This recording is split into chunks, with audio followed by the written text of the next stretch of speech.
ആരാണ് ഫാത്തിമ അൽ ഫിഹ്രി?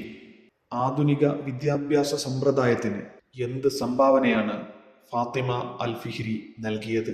ലോകത്തെ ആദ്യ ലക്ഷ്യാധിഷ്ഠിത യൂണിവേഴ്സിറ്റി ആരംഭിച്ചത് ദൈവവിശ്വാസിനിയായ ഒരു മുസ്ലിം വനിതയാണ് എന്നു കേട്ടാൽ അത്ഭുതപ്പെടാത്തവർ വിരളമായിരിക്കും. അവരുടെ പേരാണ് ഫാത്തിമ അൽ ഫിഹ്രി.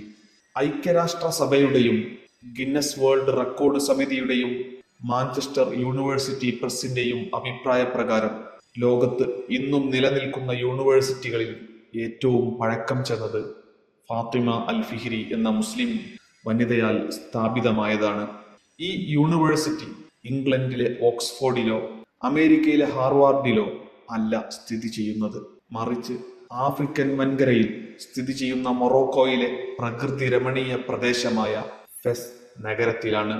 AD 9-ാം നൂറ്റാണ്ടിൽ സ്ഥാപിതമായപ്പോൾ തന്നെ പ്രസ്തുത യൂണിവേഴ്സിറ്റി അതിവേഗം പഠന തൽപരരായ വിദ്യാർത്ഥികളാൽ നിറഞ്ഞു കവിഞ്ഞിരുന്നു.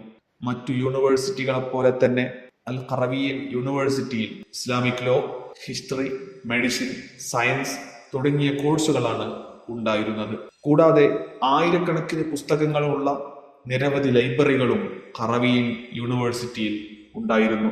ഇത്രയും ഐതിഹാസികമായ വൈജ്ഞാനിക മുന്നേറ്റത്തിന് കാരണക്കാരിയായ അൽ ഖറവിയ്യൻ യൂണിവേഴ്സിറ്റി സ്ഥാപക ഫാത്തിമ അൽ ഫിഹ്രി ആരാണെന്നറിയേണ്ടേ?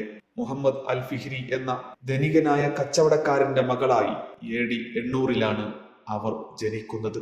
ഉമവിയ്യ ഭരണാധികാരി മുആവിയ റളിയല്ലാഹു അൻഹുവിന്റെ ഭരണകാലത്ത് വടക്കേ ആഫ്രിക്കയിലേക്ക് നിയോഗിക്കപ്പെട്ട അറേബ്യയിലെ പ്രശസ്തമായ ഖുറൈശി ഗോത്രത്തിലെ ബനൂ ഫിഹ്ർ വംശജനായ വ്യക്തിയായിരുന്നു പിതാവ്. ഫെസ് നഗരത്തിലാണ് ഫാത്തിമ തന്റെ ജീവിതം ചെലവഴിച്ചത്. ഇന്നത്തേതുപോലെ ഫെസ് അന്നും ഒരു വ്യാപാര നഗരമായിരുന്നു. വ്യത്യസ്ത സംസ്കൃതികളിൽപ്പെട്ട ജനങ്ങൾ അധിവസിച്ചിരുന്ന പ്രദേശമായിരുന്നു. വൈവിധ്യമാർന്ന സംസ്കാരങ്ങൾ തളിരിട്ട് വളർന്ന പണ്ഡിതന്മാരുടെയും കച്ചവടക്കാരുടെയും സഞ്ചാരികളുടെയും സാന്നിധ്യം കൊണ്ട് സമ്പന്നമായ ഫെസ് നഗരത്തിലാണ് അറിവിന് വേണ്ടിയുള്ള അടങ്ങാത്ത ദാഹവുമായി ഫാത്തിമ അൽ ഫിഹ്രി ജീവിതം മുന്നോട്ടു നീക്കിയത്. മതവിജ്ഞാനം, ഗോളശാസ്ത്രം, സാഹിത്യം എന്നീ മേഖലകളിൽ അതീവ വൈദഗ്ധ്യം നേടിയവരായിരുന്നു അവർ. ഫാത്തിമയുടെ മാതാപിതാക്കൾ രണ്ടുപേരും വിട പറഞ്ഞതോടെ ഫാത്തിമക്കും അവരുടെ സഹോദരി മറിയമിനും വലിയ ഒരു സ്വത്ത് വിഹിതം അനന്തരമായി ലഭിച്ചു. ആത്മാഭിമാനമുള്ള വിദ്യാസമ്പന്നയായ ഒരു മുസ്ലിം വനിത എന്ന നിലയിൽ ലോകചരിത്രത്തിൽ നിർണായകമായ ഒരു പരിവർത്തനത്തിന് കാരണമായേക്കാവുന്ന ഒരു സംരംഭത്തിന് വിനിയോഗിക്കാൻ തീരുമാനിച്ചു. അതിമനോഹരമായ ഒരു ഗ്രാൻഡ് മസ്ജിദ് നിർമ്മിക്കുവാൻ മാത്രമായിരുന്നില്ല, അവരുടെ ജന്മനാടായിരുന്ന തുണീഷ്യയിലെ ഖുറാവൈനിന്റെ പേരിൽ ഒരു സർവകലാശാല സ്ഥാപിക്കുവാനും അവർ പദ്ധതിയിട്ടു. അൽ ഖറവിയ്യൻ എന്നറിയപ്പെട്ട ലോകത്തെ ആദ്യ സർവകലാശാലയായിരുന്നു അത്.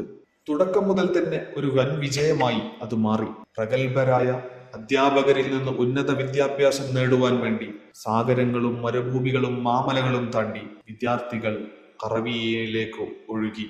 ഫിലോസഫിക്കും മാത്തമാറ്റിക്സിനും നിർണായക സംഭാവനകൾ നൽകിയ ഇബ്നു റുഷ്ദ്, ലോകഭൂപടം തയ്യാറാക്കിയ ഭൗമശാസ്ത്ര വിദഗ്ധൻ അൽ ഇദ്രീസി, അറബ് അക്ക സമ്പ്രദായം പഠിച്ച് തന്റെ ജ്ഞാനങ്ങൾ യൂറോപ്പിന് കൈമാറിയ പോപ്പ് സിൽവർസ്റ്റൈൻ രണ്ടാമൻ തുടങ്ങി അക്കാലത്ത് അൽ ഖറവിയ്യനിൽ വിദ്യ അഭ്യസിച്ചവർ നിരവധിയാണ്. ചിരപുരാതനമായ അൽ ഖറവിയ്യൻ യൂണിവേഴ്സിറ്റിയിലെ ലൈബ്രറി ഇന്നും പ്രവർത്തനക്ഷമമാണ്. ഫാത്തിമ അൽ ഫിഹ്രി കൊത്തിവെച്ച ലിഖിതം ഇന്നും അവിടെ സൂക്ഷിക്കുന്നുണ്ട്.